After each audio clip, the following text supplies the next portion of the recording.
چمگادڑ کی طرح بلائنڈ آپ نے ضرب المثل تو ضرور سنی ہوگی۔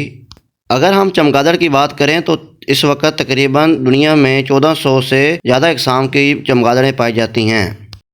آپ نے یہ آواز تو ضرور سنی ہوگی۔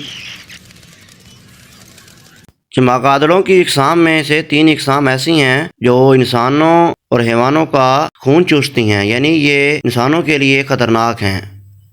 اس کے علاوہ یہ کیڑے مکوڑوں کو اپنے خوراک کے طور پر استعمال کرتی ہیں۔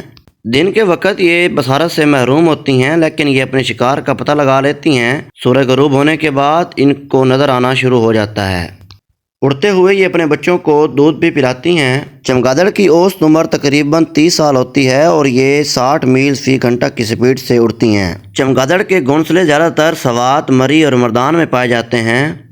ان میں ریڈ مرکری پایا جاتا ہے۔ ریڈ مرکری کو نیوکلیئر ری ایکٹر میں استعمال کرتے ہیں۔ چمگادڑ کی 2 بڑی اقسام ہیں، مائکرو اور میگا۔ مسجد اقصی میں چمگادڑ نے دعا مانگی تھی کہ اے اللہ مجھے طاقت دے کہ میں مسجد اقصی کو ویران کرنے والوں کو پانی میں ڈبو دوں۔